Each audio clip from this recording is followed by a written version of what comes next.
Well, hello. This is a video to go around what am I going to be doing in December 2020, and quite simply, I'm going to go through a couple of things and I'll talk through what they are now. Just wrote them down. So, number one, I am selling again. I'll go through that. What does that mean? If you have not been following my journey, I will share about that. Number two, I'm going to be buy. I'll go through what that exactly means for December. Number three, I'm going to talk about my cutoff date when I'll stop shipping in for December or Christmas stock, and then obviously what I'm going to do going forward. Number four, I'll talk about what I'm going to be buying in the late part of December, getting me ready for January. Number five, bonuses, my staff, my VAs, I've got them, need to pay them. And then number six, quite simply, I will be talking about what I'm going to be reviewing for Q4. So this time next year, I can smash it again and obviously get better. So that is pretty much what I'm going to do. Stay tuned. We'll go through it all now. Okay, so first things first, number one, I am selling again. If you have not been following my journey, I recently released a video called The Dark Side of Amazon. And this is quite simply whereby I wasn't suspended, but my payment account was not allowing me to disperse money from my account. So I could still sell, I could still have money, but unfortunately I could not take money out. So if you've not watched that video, I'd really recommend watching it. I talked through a couple of things that happened and maybe a few things that you can check. I'll drop a link up there. It made me question everything and it made me really question this journey. I've got a few things that I'm probably going to tweak, but generally speaking, I will continue with the journey as planned, doing the 1 million by the end of 2021. That's 18-month period. But it did scare me. It honestly scared me in the fact that I had a business which was running, which was smooth, and I'd done nothing wrong. And then all of a sudden for 2 weeks, I could still sell, but I could no longer withdraw money from my Amazon account. And what did we do? In effect, for 2 weeks in November, we stopped buying, we stopped purchasing anything, and it's had a real, obviously, an impact on my revenue. And I'll talk about that in the Q4 update, but I won't say too much right now, but quite simply, it has had an impact on my revenue. It's had obviously a massive impact on my purchasing. One of the busiest purchasing months in Q4, I've stopped purchasing. That's huge. So number one, December 2020, I am continuing the journey. So far, nothing's going to change, but I will update you as we go through that journey. But right now, I'm quite happy just to have my account payments coming back out again and the money flowing through. Everything's all cleared up. The second thing I'm going to be doing in December 2020, buy. There are so many deals that are happening late November, Black Friday, for example, just gone, but also as well, things are happening, picking up now. There is a great opportunity, and this is the best opportunity you're ever going to get to buy amazing deals, which are going to then go into a market, i.e. Amazon, where there is massive demand for those products. And in addition to that, everything's obviously locked down. It's caused a real problem. So opportunity now to buy, sell online is like no other. So taking advantage of that. And if I give you an example, last week when we got the account back, my team were pretty much spending $6-7 grand a day.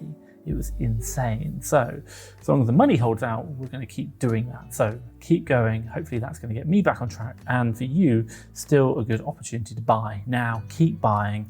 Obviously, it's going to help. So for me, I'm going to keep buying in my business. Now, while I am going to keep buying throughout December, should we say the December period, the question is when am I going to stop? So number three, when am I going to stop buying? Well, quite simply, I'm not going to stop buying at all. We will still be buying, I don't know, Christmas Eve. The team won't be working then, but to give an example, we will still be buying. But the question you really want to be asking is, when do I stop buying things that are Christmas presents, Christmas gifts that are going to be sold for Christmas, i.e. Q4 December related products? I'm going to stop buying those types of products 11th of December. Why? Because that's probably going to give me just enough time to buy it, ship it into my warehouse and get it out again, and hopefully in Amazon for about the 18th. So long as it's in Amazon around the 18th, 20th, I'm okay, and then I want to get it sold. And I mean, that's probably about the latest. Obviously, if I'm buying something which has got a long lead time from the supplier, we won't do that. We want to get the 11th will be short lead times, get it in, get it out, get it sold.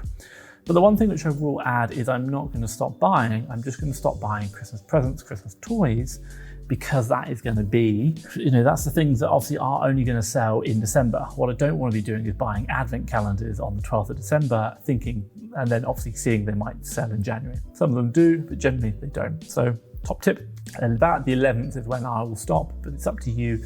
You can go further, but just make sure you've got really quick turnarounds on your stock, because obviously that's going to be the important part. It's not about when you buy it, it's about when it gets sold. and advent calendars don't sell as well in January as they do in December. Fourth thing I'm going to be doing is buying for January. So we talked about now, I'm pretty much stopping Christmas purchasing around the 11th, Friday the 11th. Now, following that, I will be looking at things which are going to be selling in January. Now, top tip for you that I'll be sharing, that we do it with our team as well, is when you're buying things for January, don't look at the keeper chart for last month. I mean, historically, what we do is we always look back, oh, how's it selling now? How's it selling for last month? You don't want to be doing that at all. You literally want to go straight to the year and then look back at last January. Why? Because you want to see, does it sell in January? Anything we'll be purchasing from about the 11th onwards needs to be selling in January. So if it sells really, really well in Q4, but come Q1 it stops, it's not a good product. Don't buy it after that 11th. So anything you're buying after the 11th, for me, I'm going to be buying, will now be considering everything in Q1. I'll be checking the keeper graphs for last year. How well did that do? And hey, you know what? If it doesn't have last year's data, i.e. it's quite a new product, what I might do is find a very comparable product, a similar product, and see what that did last year and obviously see if it sells.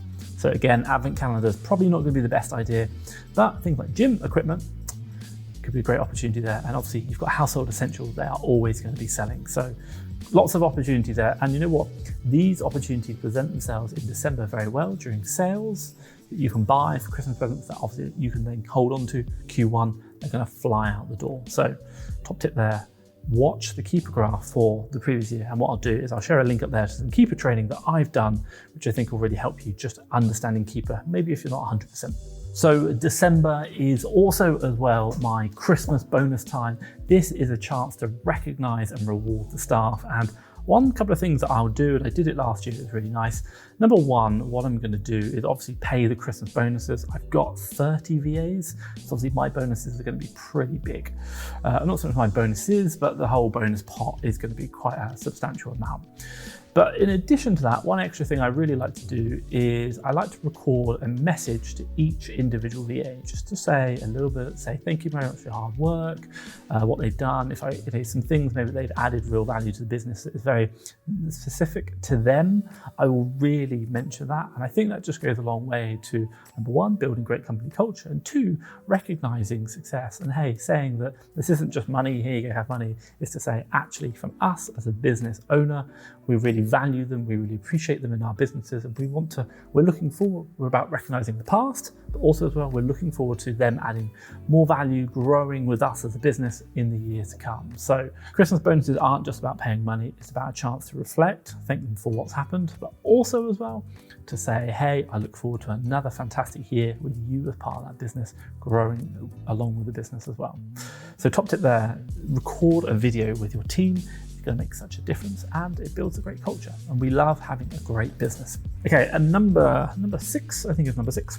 My sixth and final thing that I'm going to be doing in December 2020, yeah, that's right, is quite simply coming at the back end, when it's coming towards the end of December, late December, probably around the Christmas time, I'm just going to pull my team in and just say, hey guys, can we have an hour or 2 hours together where we just talk through how was Q4? What I'm particularly looking for is to start thinking about what's worked, what's done really well, and what hasn't. What could we do better next year? This time of year is where we make so much money, the margins are so much better, and we have great successes. But it's really important to document them, to record them, because my God, it's going to be another 3 quarters you've got to get through before you repeat this. And there are so many learnings. Now, a couple of things you might want to think about: who had sales, what suppliers, what stores, what worked really well in your sourcing methodology, what worked well in your purchasing, what worked well in your sales, i.e. when you bought something and you sold it, what was working really well, and then also as well, what wasn't working, what failed, maybe where you didn't get the margin that you wanted, maybe some of the stock that you've accidentally held on to a little bit too long that you should have cleared down. Why? What was it about that stock that you can learn from that next year? You're going to obviously not make the same mistake again. So quite simply, just take an hour, 2 hours, 3 hours, even a day. Maybe for you as a business owner on your own, just take a Sunday, sit down, start really thinking about your business. What's happened over this Q4 period? How did you prepare yourself? What actually happened? What did you think was going to happen? What happened? And then obviously document what actually happened and what you've learned from it. And it's that reflective time that's about growing. We are all succeeding, we're all failing at certain parts of our business simultaneously, all at the same time. And it's up to you and me and everyone else to learn from those successes, but also from those failures. And hey, a failure is just another opportunity to learn. So we're very good at celebrating our successes. Sometimes we sweep the failures under the rug. Now is a great time to look at both of them and to reflect and say, hey, next year, here are the top things that I'm going to be doing next year that's going to help grow your business. And hey, you know what? Another top tip you can do, and we did this last year, look through the Facebook groups. Look what other people are posting. Hey, this is working really well. This is working really well. This is working really well. We all like to celebrate, maybe show off sometimes our successes. What are other people doing? What have they done that you can learn from and prepare yourself for next year to get better? There are so many great things out there on the Facebook groups right now that you can learn from, you can share, and then next year, maybe you're doing 5K this year, next year it could take you to 20, maybe you're doing 10K, next year it could take you to 70, I don't know. But there is so much opportunity out there, and hey, every year is just going to be another opportunity for you to refine that axe, make it sharper, and get better at chopping down those trees, making more money. That's pretty much it.